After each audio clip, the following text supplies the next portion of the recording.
All right, welcome back to Social Distillation, submarine still of the internet, where we attempt to drop the bead and pour white lightning straight onto your brain.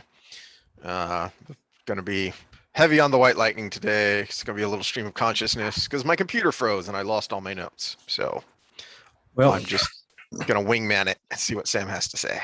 you didn't have any notes on the first thing anyways, because it was random 2 a.m. Hold on. Sorry, dogs again. Random 2 a.m. just woke up and had a thought and decided to look up the numbers. All day, they're doing fine until right when I turn this on. Give me just a second. Because I guess Hambone hasn't figured out that he's like a quarter the size of the Dane Mastiff mix. So I'll figure it out eventually.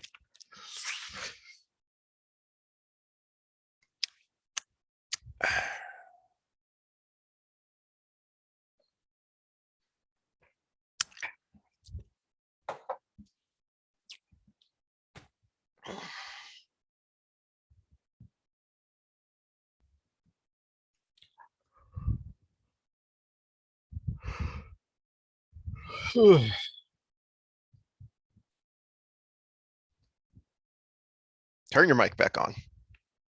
I said, what I miss? I was just sitting here drinking tea from my mug that says coffee makes me poop, which I wish that was true. Okay, well, 2 a.m. thoughts. I just woke up and had a thought and decided to try to look up some numbers.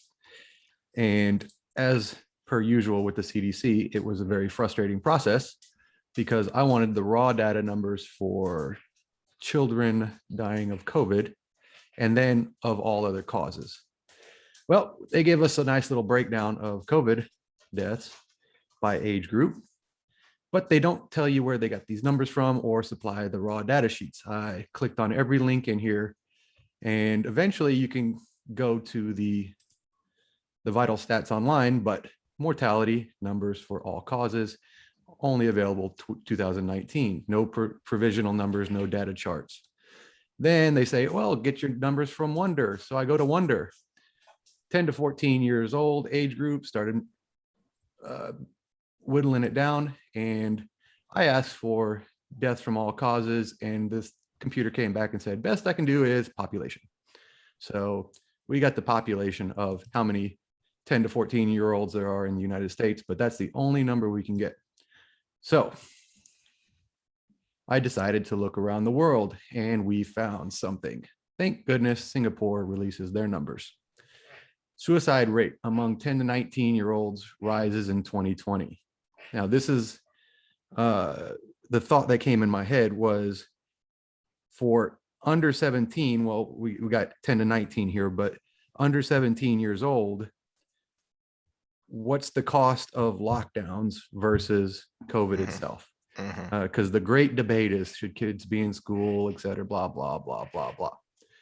Well, as we go through here, the incidence of 10 to 19-year-old suicides increased 1.5 per 100,000 in a year. So per 100,000 kids, 1.5 more committed suicide in Singapore. Now, Singapore's COVID numbers are similar to ours, with the death rate for COVID, which we have here, which comes out to approximately 0.4 deaths per 100,000. So we've got one cause of death, suicide. One cause of death that increased per the lockdowns and the reduced social interaction, et cetera, et cetera, et cetera. One measure, and we've got almost a 4 times difference in death rate increase. Now, should we let our kids back in school? I'm just throwing numbers out there. Are we allowed to even answer that question here on YouTube? Is that allowed? No, I don't know. But that was my 2 a.m. thought, was how many kids are dying of lockdown related causes versus COVID itself. Well, we're not talking injections that could help prevent disease or anything with the kids right now. We're talking just secondary effects of social isolation. It actually ties into something that I thought Sunday watching football, because there was a vaccine commercial, and it wasn't, like a drug commercial, like go get the Pfizer vaccine brought to you by Pfizer. It was just one of these public service messages, and it was both heart-wrenching and infuriating because I hate it when real people who have suffered real tragedy are dragged before a camera and used as human shields. And that's what they are, because people who are using this tactic are purposely trying to insulate themselves from counter argument. If whoever, Dr. Fauci, whoever just comes on and says, take the vaccine because, okay, well, any reasonable, rational person can make a counter argument to whatever his claims are. There were no factual claims really in this public service announcement.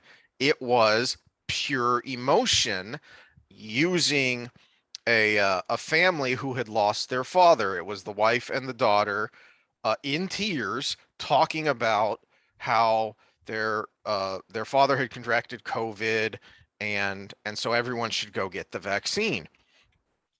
You can't counter that without being a terrible person, and that's what the people who make these kinds of claims and ads are banking on.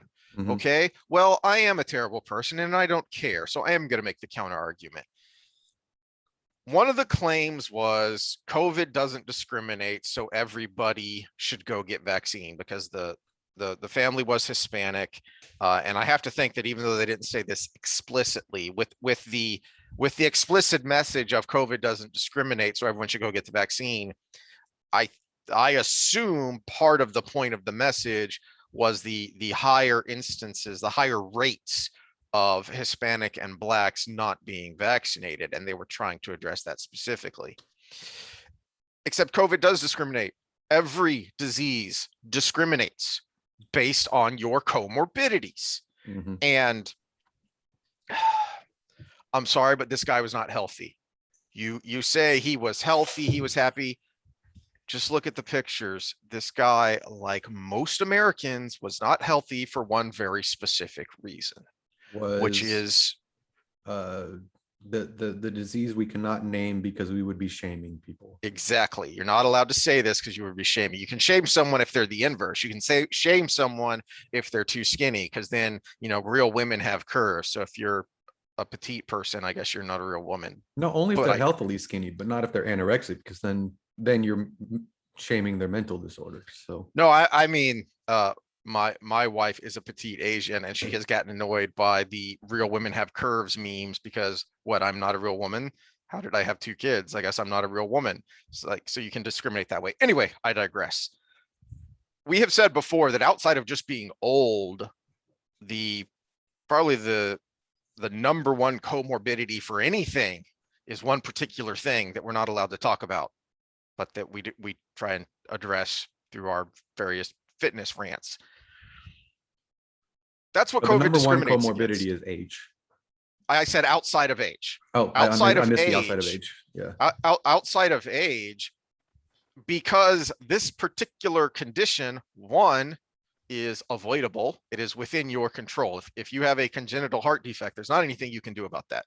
That's just your genetics. That's the lot you were given in life. But we'll save this for the fitness, but there is something you can do about it. Yeah. So, and the reason you made me think of this is because when the media has actually used adolescent or child deaths from COVID to try and make a point, if they show the picture of the child, I have to cringe and go, there's a reason that kid was susceptible to COVID in the same way that lots of other people are susceptible to COVID and other diseases, because they have one particular condition that makes them not healthy.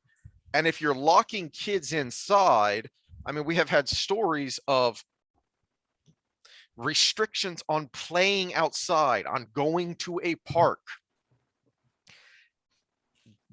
It makes me wonder, what is the data on childhood, shall we say, fitness levels? Let's just get banned. Obesity. Childhood obesity is already a problem. What are the numbers going to look like after? I mean, I think we're coming up on across the board of all age groups, 30% increase in obesity levels. 30% increase across all age groups. So if we're talking about children, adolescents especially, your physical appearance is a major contributor to your mental health. Don't use the word appearance. Yep. So wait. Okay, let's see where you're going. Yeah, you can use that for this. So it's going to compound what we're seeing here from these Singapore numbers, as well as make you more susceptible to COVID or any other disease because you have now entered an unhealthy weight category. Now, one of the rebuttals to what I did with the Singapore numbers is, well, look at the US. 2020, we actually had a reduction in total suicides from 2019. Now, I have to admit, yeah, okay, obviously, yes, there you go. And by the way, this link on the bottom here just redirects you to one of the other articles. They kept looping you through their own articles. They kept sourcing themselves. So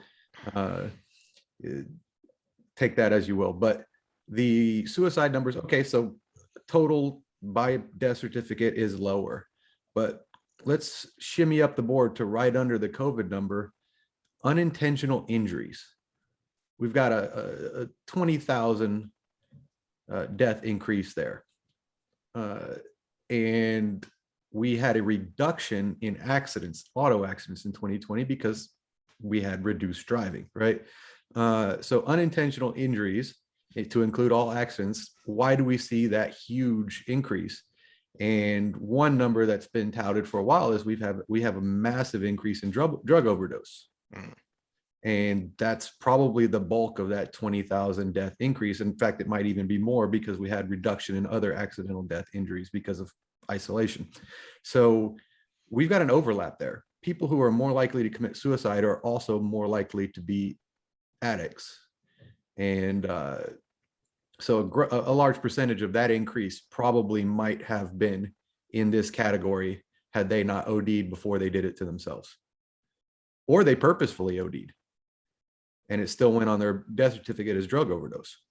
So that would be my rebuttal to that claim.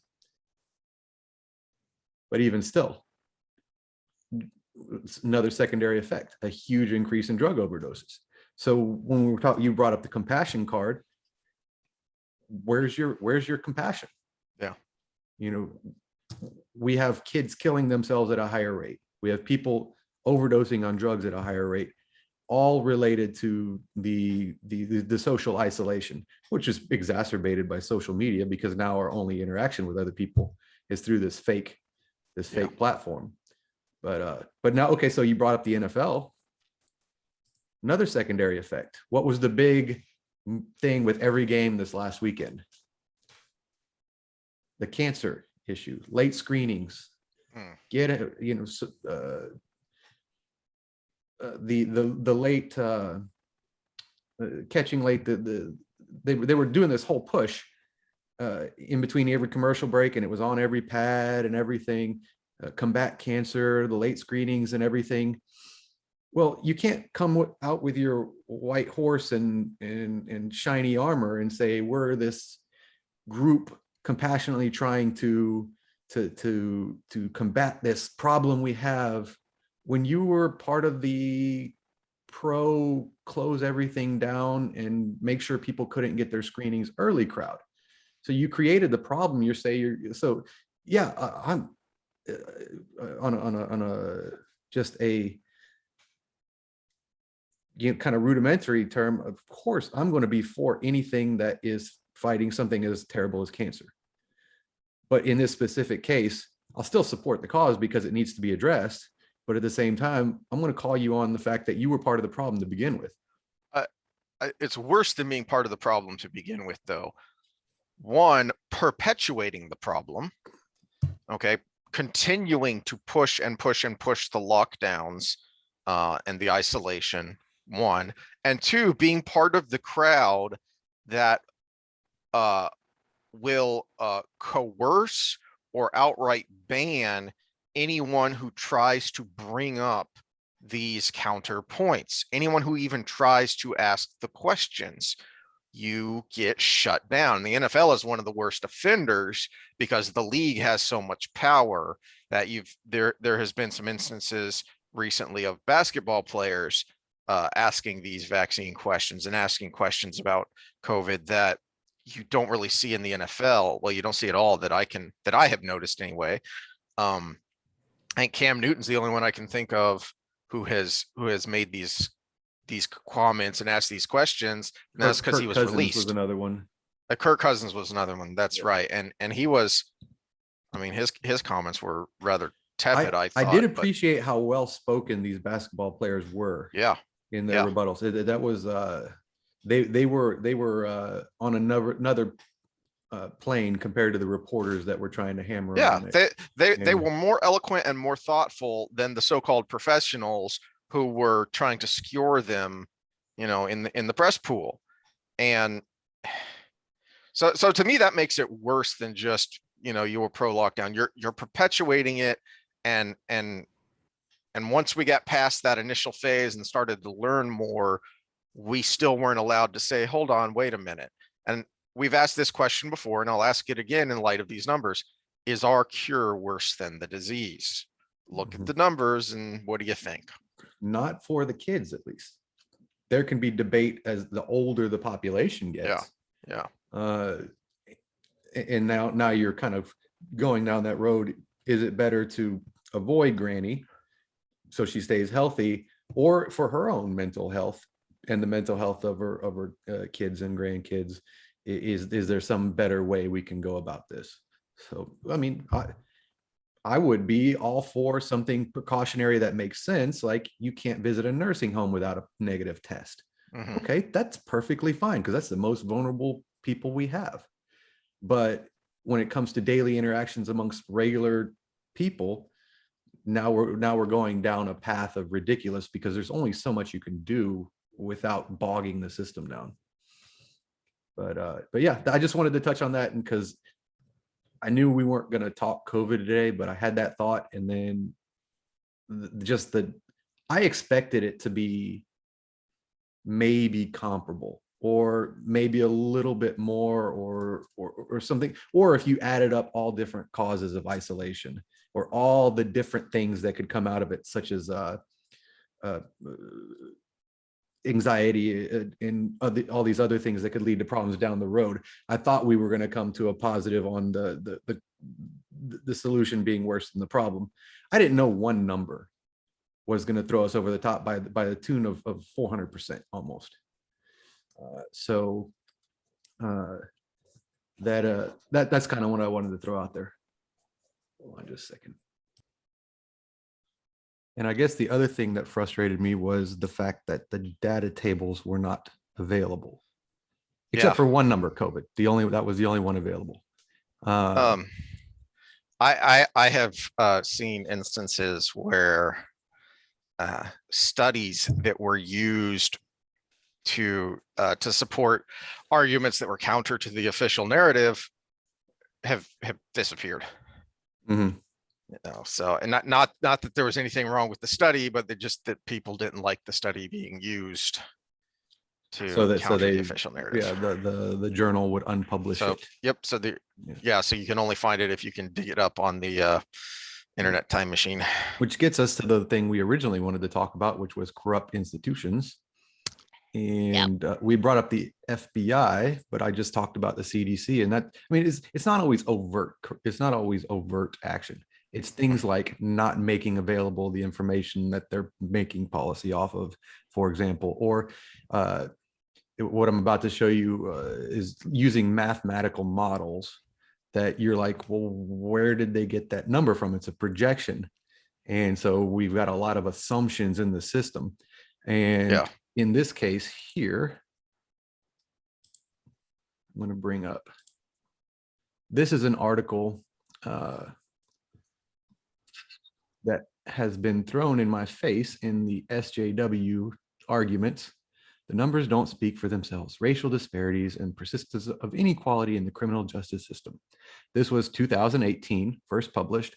It is cited a lot. So there was a place you could go to see how many citations. It was cited a lot. And then I've heard debates with people like Glenn Lowry and some of the other economists that are in these debates. And these numbers, these exact numbers are the ones that keep getting thrown out. We know this, and they'll say blah, blah, blah. 1 in 3 African-American males can expect to be imprisoned. Well, first of all, I want everybody to take a look. Look at all the different dates on their sources, ranging from 2003, 2011, 2014. That's Ollie, it's almost like they 2007. looked back over a decade and cherry picked the numbers that fit their argument best. That's your red flag for cherry picking. Is we're talking something 2018 where they're talking about current state of affairs, and they're all over the place with their citations. Yeah, in contrast to us couple of meatheads, and yet whenever we try and pull up numbers, whatever it is we're looking at, whether it's criminal justice data or health data, we try and pull up the most recent numbers for whatever it is. Numbers, or at least numbers going up to the most recent numbers. Yes. So we can see the trend line.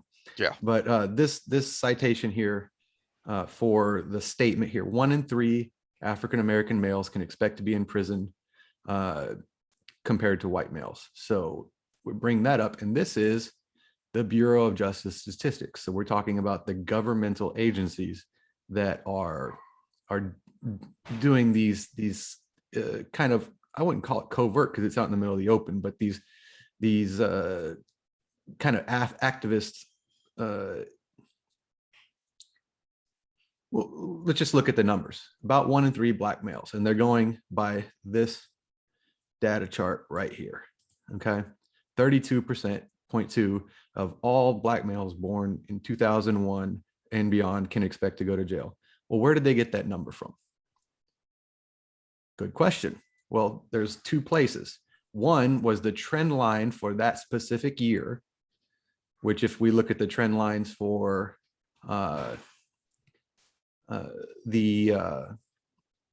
for incarceration rates, they were actually trending down. That specific year it had a bump, and it was a kind of a steep bump, and then it trended back down all the way up until the present. So it never did have that same slope it did for that specific year. Okay, so that's one place they got that number from. So if these persist, they will have that number. All right. So part of it is the trend line they used to calculate that. And it was a 1-year wonder. It wasn't the trend line over the course of years. All right. So there's that. The other thing is they ignored the fact that the average career criminal gets arrested 5.5 times. So 1 in 3 black males is going to be incarcerated, ignores the fact that one person is committing 5 of those incarceration. So basically they were quintuple counting. Quintuple counting. So we've got 2 things, a trend line that only exists for 1 year, and quintuple counting because you don't take into you don't take something into account that should be taken into account. And that's people who get arrested more than once. I'm confused. Maybe I'm not remembering elementary math properly. Sam, does 1 point make a line? No, it does not. But it's 1 point over 360 days though. So that's just another example that I wanted to bring forward, because it's just these things have been building over time. So this person made that model. It got approved by dozens of other people and put in this paper that is now public data on the Bureau of Justice Statistics. So someone in 2018 can now source that. And so now he's sourcing something that in 2018, he knows that trend line didn't continue. Right? We know that trend line didn't continue if you look, but he can go ahead and make that source. And someone reading his paper can say, oh, we know this because Bureau of Justice Statistics. They're trustworthy. They're a government agency. Same thing when it came to sexual assault. 1 in 3 women are going to be sexually assaulted in their lifetime. Well, that just that doesn't compute if you actually look at how many sexual assaults occur every year and then look at the population over time. But they made an assumption. And what's that assumption? How many go unreported? Well, you can plug any number in there because we don't know. So the next closest study on that versus the one that was published by the CDC was 1 in 45, which is still bad enough. Yeah. That's still a shit ton of assaults every year. But yeah, 1 in 3 got published because that's the number they wanted. And what resulted from that? Title IX. To me, that is an especially egregious lie. I mean, it's a blatant lie to have that data available and they to never not they check never your lie. math. They never lie because they say, if this continues, or if this trend is Right. true, or maybe, remember that word? Yep. It might do this. But a normal common sense person just looking at that and making an ethical judgment, no, you lied, because you know darn well, even if you don't know the numbers, you know the numbers are there and you didn't check your math. Mm-hmm. Okay. 2 + 2 = 5. Check your math. Does it add up? Literally. Okay. You know, another one I came across, and this was in D'Angelo's work, was every 9 seconds, a woman is a victim of domestic abuse. And I was like, every 9 seconds is a lot of, that's a lot. A lot of instances. She was only off by about 2.4 million. And that's if you triple the rate of actual reported to include unreported. So it's an unreal number, but it sounds good. It does. And it makes me think of a couple of instances that, I don't know, maybe I should, I don't have these handy, but you just made me think of them. You see this a lot where you get statistics that start getting passed around. And then if you actually try and figure out where that statistic came from, you can't. You just keep going in circles. So one of them was 1,200 calories for your diet. Yeah. There's a totally non-political one. Is like, where did that come from? People keep saying it. And if you try and backtrack it, it's difficult sometimes. Another one is setting aside what you think about the environmental issue for a second, the 97% of scientists agree, or sometimes it's 95%. That's another 97, one. Yeah. That's another one of the weird things is I've seen it cited as anywhere from 93 to 97%. So that by itself is a little bit weird. But then if you try and backtrack it and figure out where did that number come from, it's just people citing themselves. Basically, it's a circle of people continually citing themselves. I have seen where that original comes from, though. And I did find one person, or I don't remember who it was, that that backtracked this and it basically went to like a graduate students survey that very specifically cherry picked the responses to this survey and was only like using, a small number of, so basically it was 97% of this small number of people that I surveyed. And then I chose what I liked about their responses. And it's the same. What made me think of it is because you brought up the, 1 in whatever ridiculous number of women will be sexually assaulted. That's another one of those. That number came from a very funky survey that someone did where one of them was, one of the questions was, have you ever said no to sex? And if you answered that you had never said no to sex, you were in the category of sexually assaulted because someone made a pass at you and you said no. Not that they continued with it. Yep. But that they made a pass and you said no. The fact you that you assaulted. had to say no meant that you were sexually assaulted, which is just insane. One of the ones I looked at also, it was, have you ever had sex and regretted it? Or have you ever had sex while intoxicated? Have I ever had sex while not intoxicated? Well, let's not go down that rabbit hole. Oops. But moving on to the FBI part of it is yeah, because I wanted to because I just gave very soft forms of activism where it's kind of like reading between the lines. And it's kind of abstract, the effect it has. And when you talk about the literature, the scholarly articles and stuff, they have this citing source that adds legitimacy to their bull crap. And now we get to something a little bit more egregious, I think. Do you want me to bring up the BuzzFeed article, or do you want to just wing it from what you know? No, bring up the well, I don't know which article you were going to bring up, because I was looking at other stuff that got.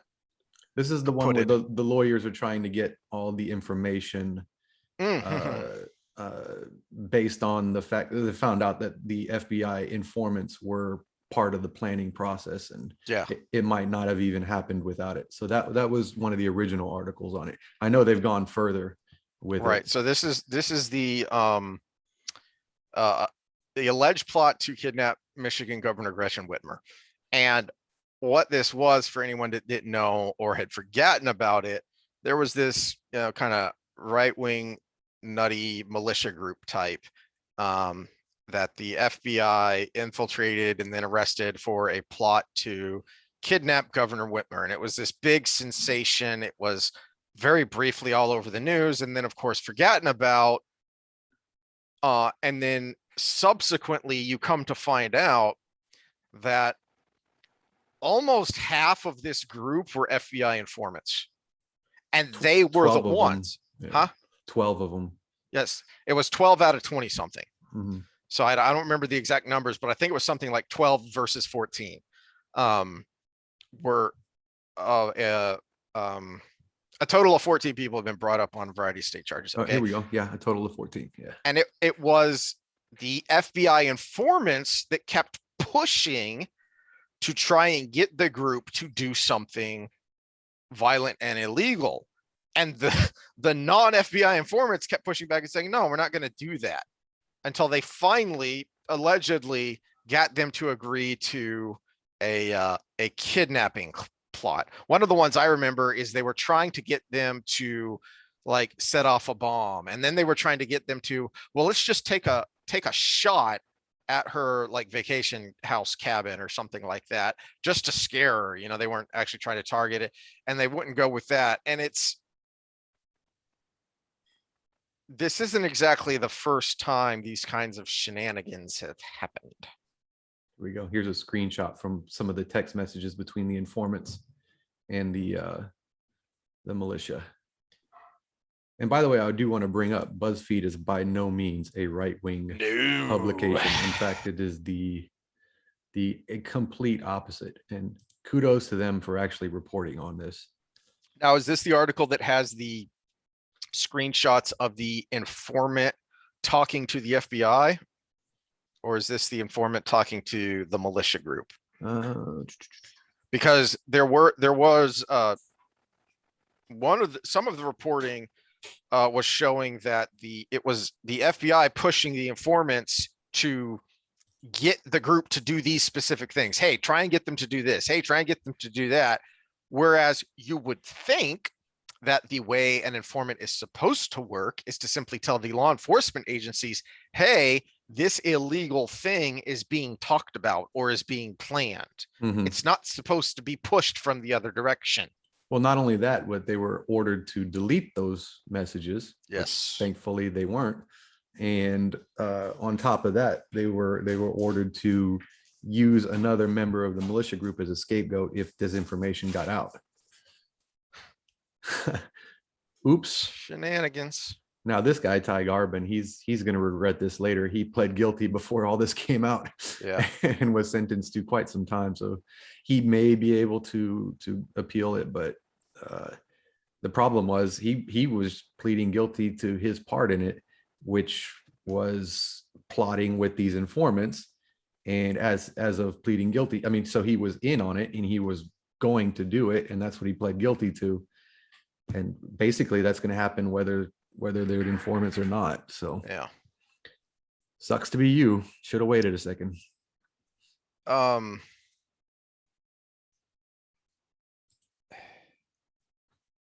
the best case scenario explanation for this kind of thing is that even if you aren't acting with malfeasance, when you get into an organization, you sometimes can't see the forest for the trees. And you're certain what you're doing is right and necessary, but you have no perspective. That's one of the dangers of bureaucracies that become incredibly large, and then it becomes dangerous when they are also incredibly powerful. And you see that with the FBI so frequently cited as a source or as proof that some sort of bad thing has happened. Okay, well, did it? Can we know? Can we trust what used to be a very solid institution that had a great deal of support and belief within the American public? To use a non-political example, Sears Roebuck used to be the biggest company in America. It was huge for a long time, and they're pretty much gone now. Every once in a while, you'll see a Sears. I think they haven't completely dissolved, but they've mostly dissolved because yeah, they're mostly like an appliance outlet center almost. Basically, yeah. And then I've seen in some like smaller or mid-sized towns where they'll still have like a Sears repair facility. And consider, if you're of a certain age before Victoria's Secret was a thing, you know all about the Sears catalog. Some people will get that. But Just gotta get to the mailbox first. They used to be huge, but they were so insulated that they were too slow to react to the changing business dynamics within their own industry. So even though they had built themselves up to be the top dog, and you would think, as an outsider looking in, you would think, oh, wait a minute, you built your business on mail order catalogs. You would think the internet would be ready made for you. How are you not Amazon? And not only are they not Amazon, but they're basically gone because they allowed themselves to become so insulated. They couldn't see the forest for the trees, and all the decisions they made, they thought were the best decisions. They thought they were doing right by themselves and their shareholders. And instead they went.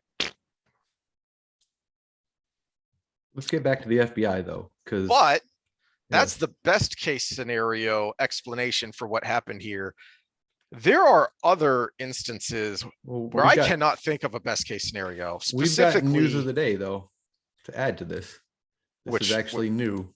What? I thought we were going to the gymnastics team, and that's what I was thinking about. Oh, well, okay. So let's, since I brought it up, let's go here first, because I think this is more related to the Whitmer thing, because in the Whitmer case, you have the FBI taking down a right-wing militia group before they could do their plot.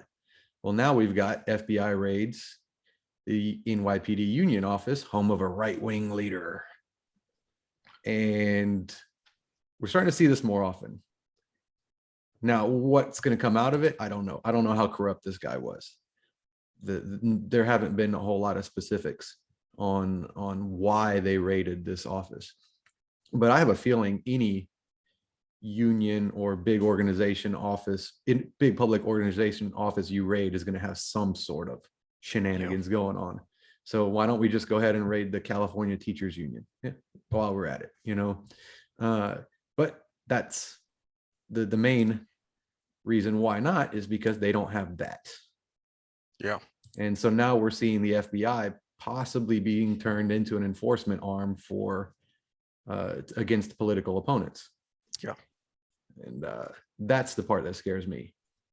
Well, this is nothing new, and this is what I was going to talk about. And I'll tease part 2 of this is going to be a bit of the history of this, that this has been a long time coming, that that law enforcement and the intelligence apparatus has been weaponized.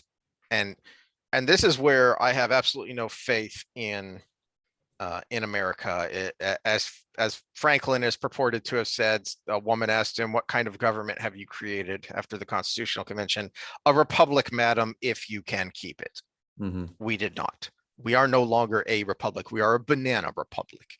This is the kind of stuff you see in third world countries. This is why it is so dangerous. This is why you almost always see violence erupt after an election in places in Latin America, Africa, Southeast Asia, because the apparatus of the governments are so strong and will always be used by whatever group is in power to oppress, or let's just leave it at that for now, oppress those who were their opposition.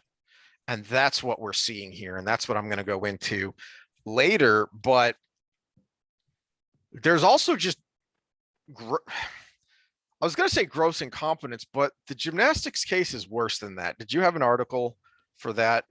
I did not have it. I thought you were going to bring some up, so I did not have that up. Okay, no, I'm going in another direction. I'll tease a little bit what I'm doing. The Durham report is out now. For anyone who doesn't know, Durham was a prosecutor who was appointed as a special counsel to investigate the investigation. He was appointed as a special counsel at the end of the Trump administration to investigate what started the Trump-Russia investigations in the first place. And there are some serious miscarriages of justice there.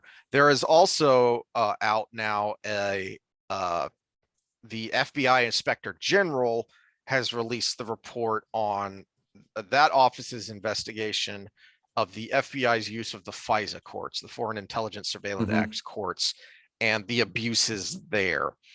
But yeah, the gist of that is they could monitor anybody, and anybody can contest that monitoring, but they don't have to tell you that they're monitoring you, so you don't know you're being monitored. Yeah, so and so that's where it's really political. But I don't know how much of it you watched. It was Michaela Maroney, right? That was who was testifying. So she testified before, I don't remember which House of Congress, about the FBI's investigation into the sexual abuse by the doctor of the US gymnastics team. And it's gross. And I don't understand. There is, to my mind, no best case scenario explanation for what happened here, which was her testimony is available in full for anyone who wants to go find it. I would recommend that rather than going looking for articles about it. But to summarize the most egregious points, she said that she went to the FBI, was it 18 months?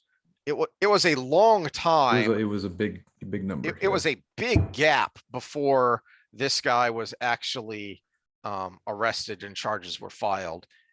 And during that gap between when she talked to the FBI and when the FBI actually did something, about 40 or a little over 40 more girls were abused. So while the FBI did nothing, well, they did worse than nothing. Well, they fudged documents. They changed her transcript. Exactly. So not only did they do nothing, but they changed what she said. So they changed her testimony. And while that was happening, 40-something girls were abused during that gap. And I teased this last time, and I'll go ahead and put it here now because I think it's most appropriate. This is so egregious, people should be facing jail time. And I teased last time, I don't remember if we were still recording or not. I teased last time that this issue is where I did not vote for Trump before. This is where I could see myself voting for him if he runs again. If he specifically points out that people who did these kinds of things are going to be investigated and where appropriate punished, because it's worse than incompetence what the FBI did, but then they went further and committed crimes. The FBI cannot lie in its official reports any more than you can lie to the FBI. It's a crime. And by committing that crime, they allowed a predator to abuse and physically and mentally scar 40 something more women, younger, I shouldn't say women, girls, girls, teens that were abused while they were committing crimes to cover up their incompetence. People should be facing jail time for this. And not just this, but we've mentioned, just a couple other examples, and I have more that I'm going to talk about next time, that this is one of the examples of how we live in a banana republic. We have in the past prided ourselves on being a nation of laws, not men. We are now a nation of the special versus the ordinary.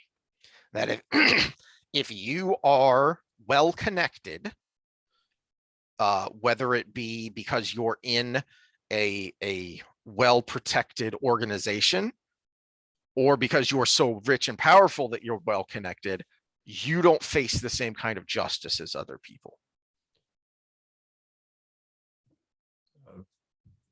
Well, I mean, if they're going to do that to protect this quack doctor, what are they going to do for, say, someone in power, or someone who, a public figure who has influence, or against the political enemy?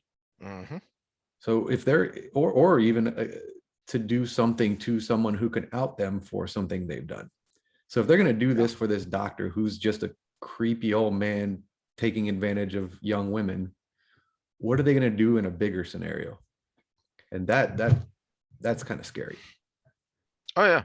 It should be terrifying to anyone who gives a darn. And it's like a lot of the stuff we've said, it's something that should be completely apolitical.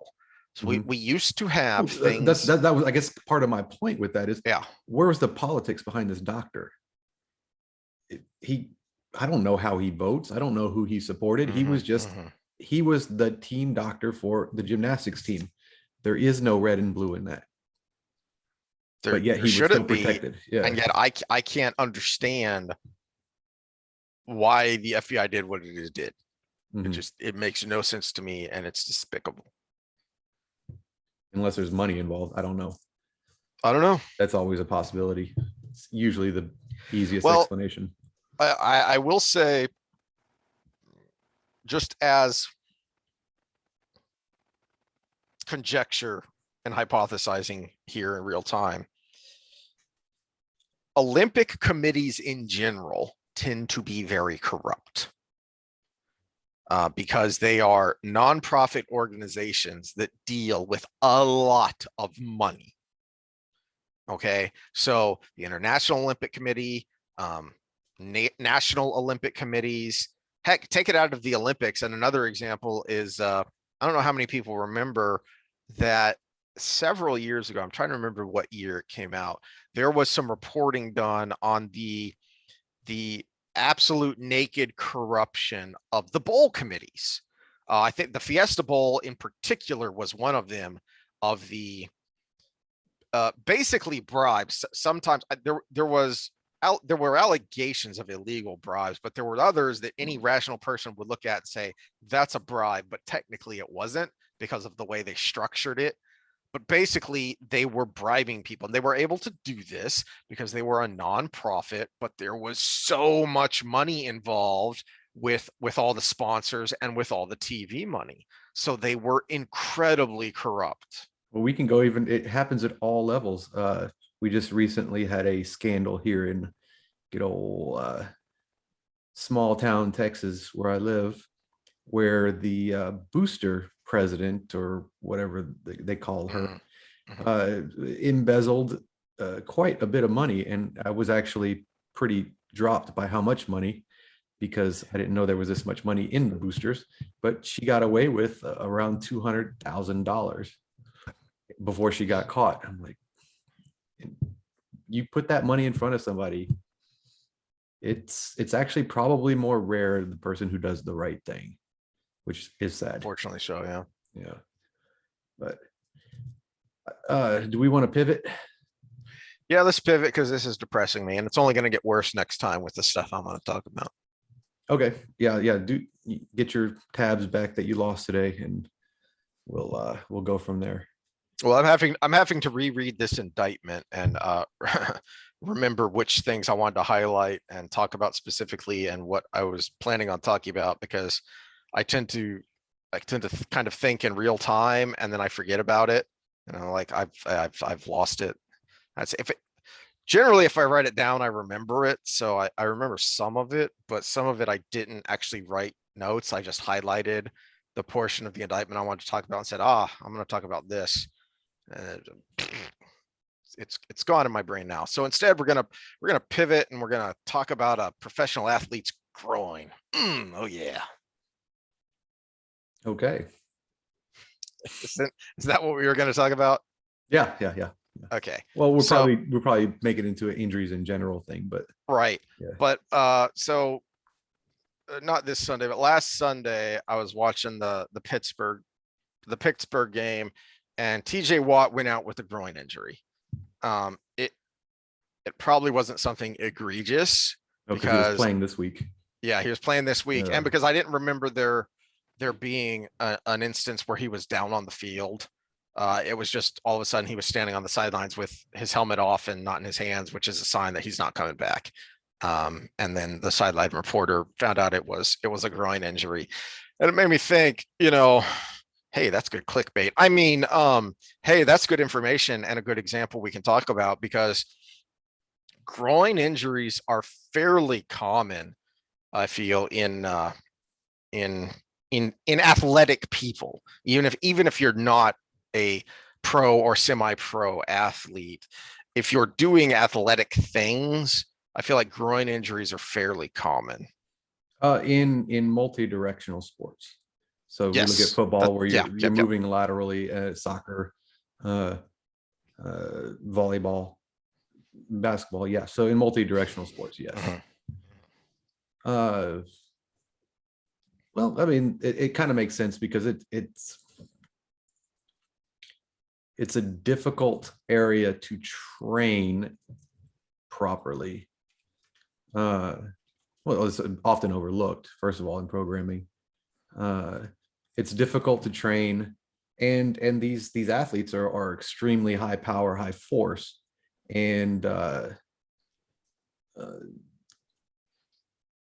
when you're producing force laterally, it's a little less controlled than, say, like a straightforward sprint. I mean, it's easy to do, wind sprints to get in shape. But that doesn't help with your fatigue levels laterally. Does that make sense? Right. Yeah. But it obviously wasn't that bad, because he was playing, and he played well this week with no problems. So what it probably was he felt a little something and said, "Coach, take me out." Yeah. Or a trainer or somebody noticed, hey, he's moving funny, we should take him out. And a lot of times preventatively with these high dollar athletes, sometimes it's preventative. Yeah. I felt a little something, might be just a sore muscle, might be a minor strain, but. So one of the things before we get into talking about the balls, I mean, the groin, let me kind of my setup here, something I wanted to mention, and this was really quick to find, actually, is one of the governing philosophies that I learned from you is that if and this is kind of what I wanted to talk about with the groin in particular, because you're talking about it is part of a complicated complex. The way those muscles on the interior of your thigh, the way they tie into the hip. If you just look at a muscular picture of the pelvic girdle, there's a lot of muscles through there. It's a very complicated piece of machinery. Okay. And so something I learned from you is that if you're, generally speaking, as we like to say, unless you're talking about an impact injury, the source or the point of your pain is not the source of your pain. That what you're looking at most of the time is a problem somewhere up the chain that is being transmitted down and revealing itself somewhere down the chain. And the example I have is, I don't know if you remember this, but you told me don't draft RG3 in fantasy football. And the reason being is this right here. Tell us what we're looking at here, Sam. This Okay, is, can you blow that up a little bit for the audience? there we go. Okay, now can you see my cursor on there since it's your screen? I cannot, but so okay, so this is Robert Griffin III at the NFL Combine, and this is him doing the broad jump, which was basically a standing long jump. So it's actually a very linear movement. So it should be very simple for the body to accomplish. So what he's doing in the first frame, all the way on the left, is he's driving up his body, getting ready to drop his weight, and he drops his weight, and then as he's decelerating, because you see he's squatted further a few frames down, so he is still decelerating. As he's decelerating, you see his knees collapse in. Big time. Big time. And they almost knock each other at the bottom of that squat. And then he drives out, and it normalizes as he gets into the air. And I haven't seen his landing, and it probably looks like another version of this. But, the picture I remember you showing me way back when was his vertical jump, the landing on his vertical jump. And so, it was very similar. So what you see there, again, those knees collapse in as he drops his body weight and then drives up. So he cannot control the knee angle as his own body weight is being violently dropped towards the ground. Right. And as reference, you can look at the first picture here and the last picture here. And this is his proper neutral position. So, I mean, more or less, this is what it should look like. Now you're gonna spread the floor a little bit. You're gonna open up. Do you have a picture of his ACL tear on the field? I do not have a picture. I didn't think to bring that up. But one of the things that amused me is when I pulled this up real quick, it's valgus knees and why RG3's career is at risk. So this was before he got hurt. His fitness professional saying, "Ooh, this is bad." Okay, so what we have is those knees driving in. Well, the knee is a hinge joint. So pretend my elbow is my knee, because that's another hinge joint. Right. It only works this way. Right. Right. So any rotation of that can be problematic with force. So if my hand was on the ground, this rotation would be different than it is out in space here.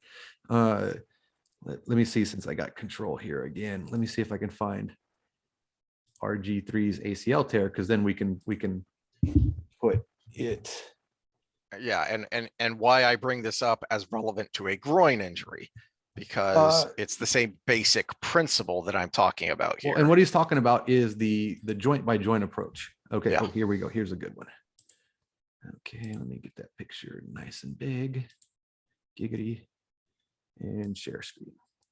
Okay, so here is actually a picture of his ACL tear on the field. And this is his second ACL tear, I believe. Ooh, yeah. Yeah, and so you could see that knee driving in relative. So this would be the normal line of his leg, but that knee's driving in. And so again, it's a hinge joint. It just goes like this, but we've got a lot of rotation in there. And the ACL and the PCL are inside the knee, and they do kind of like this on the inside of the knee, and they resist those rotations. Now the PCL resists the other way and back, and the ACL resists that internal rotation, and then the tibia, which is the shin bone, driving forward. So PCL shin bone driving back and rotating out, whereas ACL rotating in and the shin bone driving forward, which is the PCL super strong. It can handle thousands of pounds of force. And if you have a PCL tear, you really fucked up. It's most common, they call it a dashboard injury, because someone gets in an auto accident and they got their knees up and the dashboard drives their leg down. So that's the most common PCL tear. Yeah, and something I want to point out here is, notice there's not a white jersey anywhere near him I And mean, there's one and further back there. is back there a The ways. ground looks Is a little bit wet. now look at the angle of his leg and think about, or don't think about if you're me, because it grosses you out, the Theismann injury and the Alex Smith injury. What is it with Redskins quarterbacks? Those were bone though. Exactly. And Yeah. those were from vicious impacts. And I believe both of them got sandwiched, and that's how they had such gruesome injuries, is they were hit by multiple people and went down in a pile. He's out in space and it just goes. Well, let me complete the injury here. So the ACL is much weaker. So this is why it's a much more common injury. The ACL is much weaker, and it only handles about in an average male-ish about 500 pounds of force. So someone like RG3 probably 550, 600 pounds of force because he's a bigger athlete. But when you look at the forces on your body, depending on how fast you're running, you're going to be stopping with anywhere from 6 to 8 times body weight because of momentum. And he's a fast dude, so he's probably erring on the side of that 8 because he was one of the fastest quarterbacks in the NFL. So when he made that cut out in space, and we saw with his broad jump, he cannot control his knees from knocking in. When he made that cut, that knee turned in, and that ACL goes pop. And when that happens, everything just gives out. So what he's talking about is the joint by joint approach. So when we look at the human body, you start at the ground: ankle, knee, hip, low back, upper back, scapula, shoulder, elbow, wrist. All of those alternate. It's mobile, stable, mobile, stable, mobile, stable, mobile, stable, mobile. Those hinge joints have to be stable. So when we see that extra movement, like he did when he dropped for his jump, we see that what should be a stable joint drive in. That actually doesn't have a lot to do with the knee itself, because it is not designed to resist that movement. The joints above and below it are designed to prevent that movement, because those are the ones that have the movement capability. There are muscles that go over the knee, but they only do the hinge. Whereas the muscles that go over the hip prevent it from rotating in.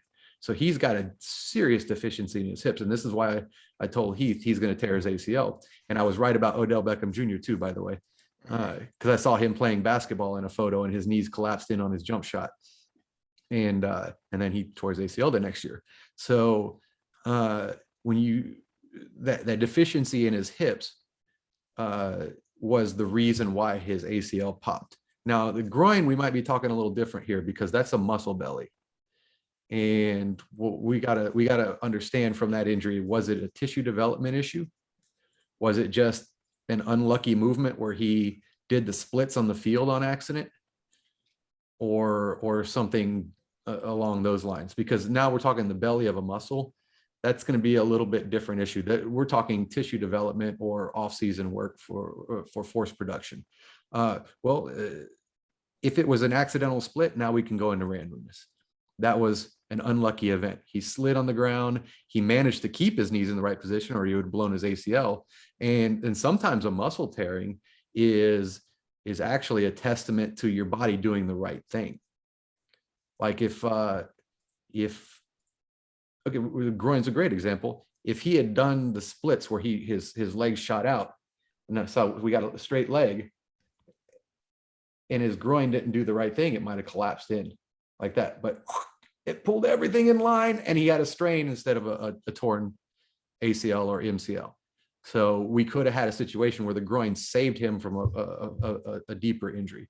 It happens with the hamstrings all the time.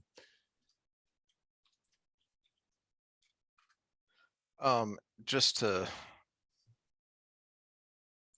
point out what I was talking about earlier, let me bring this up. Okay, so we've mentioned this before about that was a better picture than I was coming up with. All right.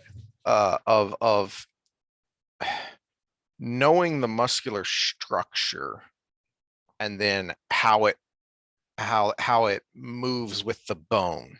Okay. Because if you're trying to create overall health and general fitness, whether because you just want to be in better shape, or because you are an aspiring athlete, then you need to know how these muscles move so that you can have the stability where necessary. And if you look at how, like I said, and this is really just a handful of the muscles that tie through the pelvis here.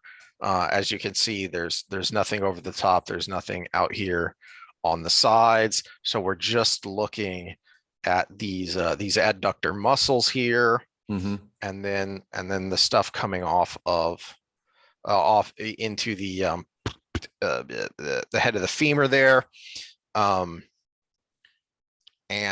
you can see by the way the muscle fibers are running that even if you haven't, done a lot of anatomical study, if you at least can look at or bring to mind how those fibers are running, that'll give you a clue as to how that muscle is supposed to move. Well, and actually you've got quite a strong structure in the groin there, because it's not one attack. Okay, so we go back to my pec. It's basically two attachment points, but very close together for one of the largest muscles in the body. And that was responsible for that whole large movement. So those two attachment points, one of the largest muscles in the body, one of the best force generators in the body, little assistance from the deltoid on that.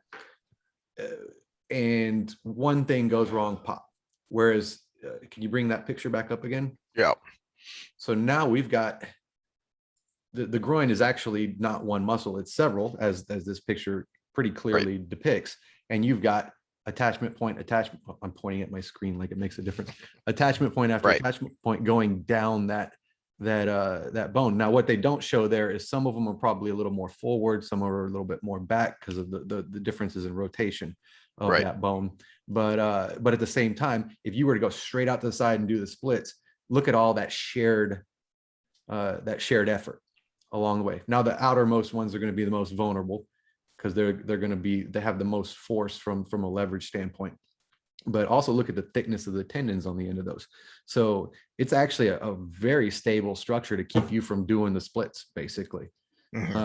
Which again is something you don't see often. You see it more in these multi-directional athletes, but that's just the testament to the sheer force they're producing, and the fact that a lot of them aren't doing the proper off-season training. One thing I want to point out is look at the. Keep it up. I'm almost there. Giggity. Wow. I did put my foot in my mouth on that one. But oh, hold on. Let me just send this link to you since it's a good picture, and then you can get it up yourself. There. Okay. I just sent you the link in Zoom. Oh. How do I do that? Have we ever done a link in Zoom? Where does it just open it up and share screen. Share screen. Is that on the whiteboard or files? Hold on. No. Where would it be? No, it's not in the video chat here. It's in the base Zoom app. Oh, there we go.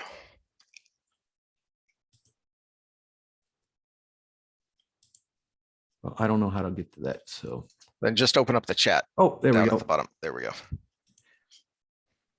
I remembered how to do something. Okay, Grandpa's did it show smart. Up? No, I didn't. You haven't shared screen yet. All right, everybody. Okay, so now you can see my cursor too. Yay. Okay, so we were talking about the strong structure. Now, groin tears, they're not as damning as, again, something like that pec tear, because again, there's so much shared effort. So if one of those pieces pops, everything stays together, right? And it's very rare that you get something that complex popping. Just the same with the quadricep. It's built like a rope. So if you get a tear in the quadricep, usually everything stays together and it'll heal. But what I wanted to say, just because as a side note, this little thing right here, it's called the psoas. So it's connecting to L5, 4, 3, 2, and 1 there. So your entire lumbar spine, and then through your hip and into the front side of internal front side of your femur. And then you've got this one here that's attached to the hip and kind of comes to the same area. That's your iliacus. So you got your psoas and your iliacus. And there's a huge difference between these two. And the main difference is that the psoas is what we call a two joint muscle. It goes over two joints. It starts in the lower back, goes through the hip, and ends up in the thigh. Whereas the iliacus goes straight from hip to thigh. So that's one joint muscle. And if you ever go to your local gym and the trainer talks about the iliopsoas, combining the two, get a new trainer. Because just the fact that this connects to the low back and the thigh versus the hip and the thigh changes everything. They do work in conjunction on a lot of things, but at the same time, they are not the same. They are not one thing together. They are two separate structures, and they do two completely different things with respect to back pain and hip flexor strength. So just wanted to point that out. So. Right. And again, the point of showing the picture here is that those muscles in the groin are going to be affected by those muscles that tie in higher to the hip, because they're going to be affected by how that hip moves. Okay. And again, this is one of the unstable joints. And just the easy way to think about it is, how much range of motion does a joint give me? Well, your hip can move around, can rotate on its axis because of that ball, and it can go in and out and forward and back. You've got a lot of movement there in the hip, which means you have a lot of muscles that have to work together when you're doing some sort of dynamic movement. Well, yeah, and this is an off-season training 101 too, and I've got a particular spot when it comes to the Watts, mostly because of JJ Watt's injuries, when it comes to off-season training. Well, actually, let me take a step back to RG3 before I rant on the Watts here. That picture you showed me of the broad jump, any strength coach worth anything, any strength coach intern worth anything should have been able to look at that and say, wow, this guy is a super high risk to tear his ACL, and it's going to happen at some point if we don't do something about this. And they should have known the cure, because it's strength training, sports medicine 101. You got to spend time strengthening the hips, then you've got to translate it to that speed movement over time. So it's an easy fix. It really is, but it's a lot of tedious work. And I'm not going to make too many assumptions, but I'm going to put a hypothetical out there. Someone who's famous from the ground, from high school up, like RG3, goes to college, gets his interns for a strength program, goes to a private facility during the off season, and they're like, say they diagnosed it just like I did, and says, hey, we need to get on the ground, do our quadruped series. We need to get those bands going. We do more single leg work. I got to get those Bulgarian squats in there. And, the famous athlete goes, no, man, I hate that shit. And intern says, I want to be cool. So, hey, let's just go squat and do some sprints, and we'll be good for the day, and that happens a lot. In fact, I did not get a job because of how much that happens in private industry. When I interviewed with the Texans and I got down to the final two, and he told me straight out, he said, in the private industry, what I just described happens all the time. And we can't have that happening with our athletes. So we're going to get this guy who was at a college before. So he was perfectly honest. And looking at situations like that, I completely understand where he came from. I wish I would have got shot, but you can wish all day, right? I understand where he came from. And it happens a lot. And these more famous, these natural athletes that didn't have to do a whole lot extra to make it where they were, can't see that he got all the way to that point without hurting himself. I'm not going to hurt myself now. I don't need to do all that stupid stuff that you want me to do. So the fix was easy. It's just tedious. And with the Watts, what we would see a lot is freaking JJ jumping on a refrigerator and all these amazing things. And then the way he came out the gate, his first couple years, was because of his explosiveness. And when you add power to dysfunction, it's just waiting to happen. And then we saw injury after injury after injury after injury. So we go back to the off season. It's all that tedious stuff. It's like, okay, you can jump on a fridge, JJ. Cool story, bro. Can you stay on the field? You know, that's the main thing. So now, are we spending time in our general prep? Are we doing our 15 rep sets, our 20 rep sets during that time? Pause sets, slow eccentrics, building that connective tissue, making that an indestructible system? Or are we going in for 3 weeks of GP, throwing a 45-pound plate on the bar, doing about 10 squats and walking out of the room, and then coming back for the cool stuff? So that's been kind of my evaluation of these high power athletes. Jadeveon Clowney was another good example of that. Yeah, great. You're one of the fastest DNs in history. Can you stay on the field? Nope. One groin tear, one hamstring tear, soft tissue injury after soft tissue injury after soft tissue injury. So it's all that tedious work during the off season that prevents that stuff. They're explosive, but can your body handle the explosion? And when it comes to the groin, again, what was the nature of the injury? Did he slide and do the splits? Oh, okay, well, unfortunate. Well, let that heal. Let's come back and do it right. Or did he cut really fast and was unable to handle the force? Like you said, that's a dynamic joint. All those muscles have to work in coordination to keep that joint from exploding. And they did their job, but he got hurt in the process. The average time to max muscle contraction is about 0.6 to 0.7 seconds. So that's how long it takes for the average muscle in the body to reach its maximum contraction. The average sports move is 0.1 to 0.2 seconds. So we need the body to be able to produce high forces safely at a submaximal level. And that takes a lot of time and a lot of tedious work versus just going out there and saying, oh yeah, I can jump on a fridge. There are no magic pills. There are no solutions, only trade-offs. And this is the bizarre thing to me about your story there of interviewing with the Texans is I can understand. To me, it's the inverse. Just from the outside looking in, I feel like it should be the inverse of the private coach. He wants to be able to sell his client and then the client sell the results. So you want those measurables. Okay, how does this tedious work? How does that help me jump farther or run faster or lift more so I can look cool on a Gatorade commercial?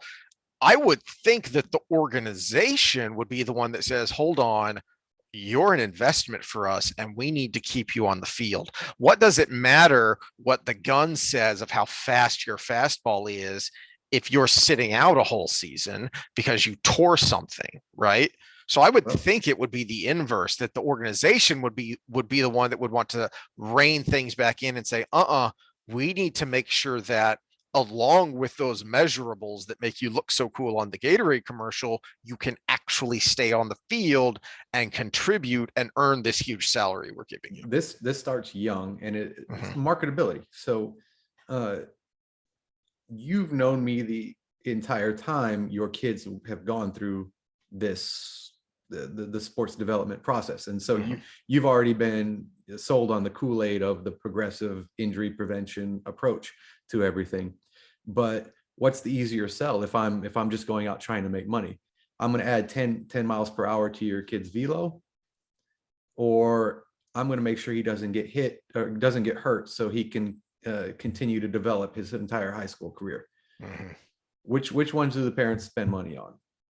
Well, and it's worse and worse now, especially with the baseball specifically, with how specialized and professionalized even youth baseball has become, with the tournament teams and the travel teams and the year-round garbage that we've ranted about before. You and I both know the performance-oriented coaches make more money than the injury prevention-oriented coaches. And you have to take a back seat to the performance for a while to work on the injury prevention.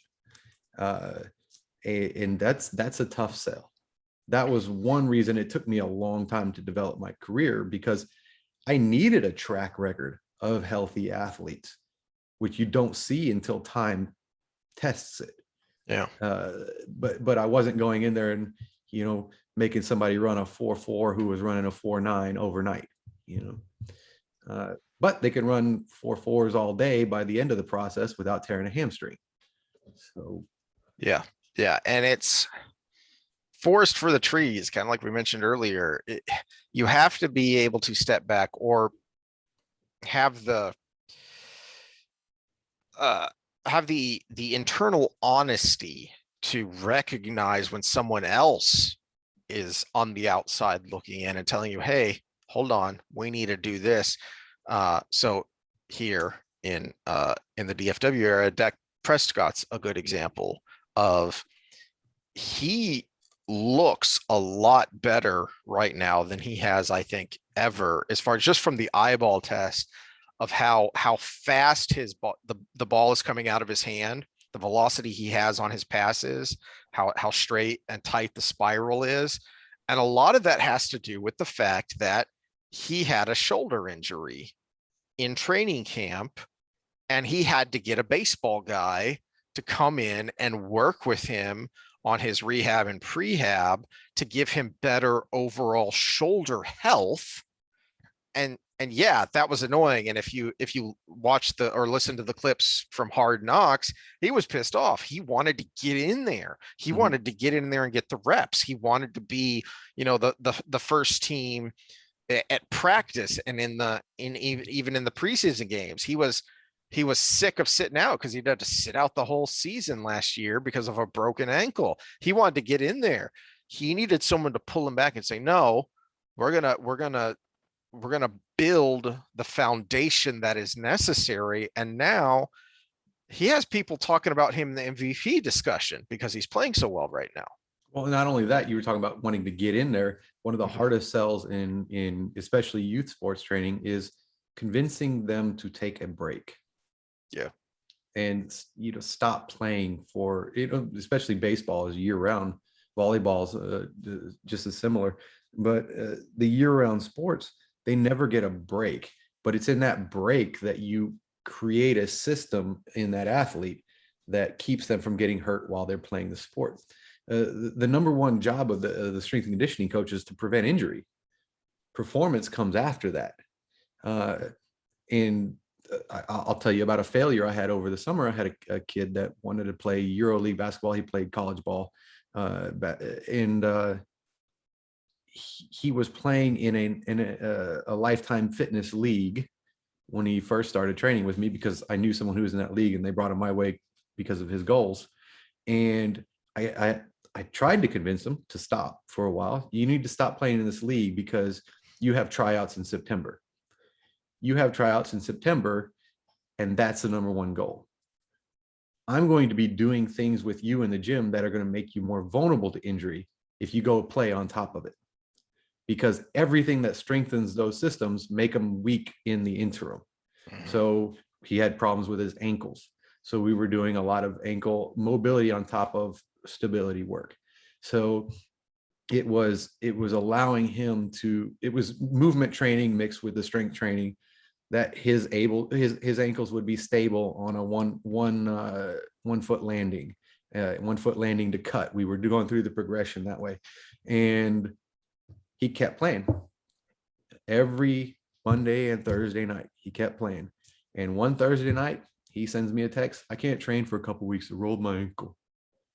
Nice little, it was a mild sprain, nice little 1st degree sprain of his deltoid ligament in his ankle. But guess what? We couldn't train for 2 weeks. He couldn't play basketball for 2 weeks. So what was he doing for those 2 weeks? Not getting better.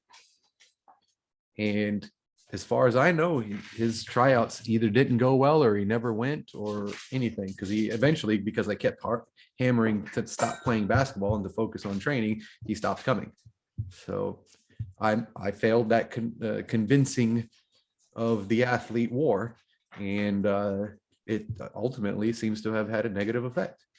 So That's one of the hardest things. Take a break, quit focusing on performance for a second, and make sure your body's robust. And I think that's where a lot of these pro athletes, especially these naturally gifted guys like the Watts and the Clownies and the RG3s, they never knew they needed it. And the game changes when you're a pro, because everybody's 6'4" and 250 and runs a 4.4. Right. So if you are one of those aspiring athletes, the moral of the story is to remember that your body is built to do more than just sprint, or do more than just sack a quarterback, or do more than just throw a 97-mile-an-hour fastball. And if you want to do those things, you have to recognize that it has to be done within a system that was designed to survive against saber-toothed tigers and hunt down mastodons. Well, I'll give a real world modern example. Again, using JJ Watt. We've got two defensive linemen, defensive ends in the league that are going to possibly go down as one of the greatest in the history of defensive linemen. And one of them is JJ Watt. For the few short years, he was amazing. And another one is a man named Aaron Donald. And this guy is Mr. Triple Team because it takes that many linemen to keep him from doing anything. And he has had a long, grinding career with very little injury. And the body of work he is developing over that career, I'm right on the edge of putting him over my favorite defensive lineman of all time, which was Reggie White. And the way he's playing, the way as healthy as he is, he's got 5-6 more years as long as he's playing. So he could very well go down as quietly go down as the best defensive lineman ever to play. And he's never hurt, solid as a rock, but yet he's a quarter of a tick slower than Watt. He's a quarter of a tick less maneuverable, but I have a feeling in the offseason he grinds through all the tedious stuff. But that's my modern comparison. My final thought here is, since I'm more on the desk jockey side of things, is the moral of the story there is, and we've kind of ranted about this before, is if you're not ready for it, don't go jumping in head first with the CrossFit kind of things, or the boot camp kind of things, or you need to understand your body is a very complicated machine. And if you are deconditioned, or if you're spending 12 hours of your day sitting or lying down, you can't go jumping right into these heavy duty things because I want it, it's January and I want a spring break body by spring break. I want a bikini body by spring break. Okay, well, when you hurt yourself, you're just going to make it worse. Yeah. Okay. You're not going to get where you want. You're just going to make it worse. And programming is key too, because in my own example, I kind of tried to do too much at once and work on too many things at once, and had a poor combination in that. And it set someone up who realistically does a lot of tissue development and works on those injury prevention things and has a great track record to show for it. And I popped my shit because I did two things back-to-back days that I shouldn't have done, which is exactly why the CrossFit model is no good. Randomness should never be training, because if I double up on things back-to-back days, I increase that injury rate. And as evidenced, right? It happened.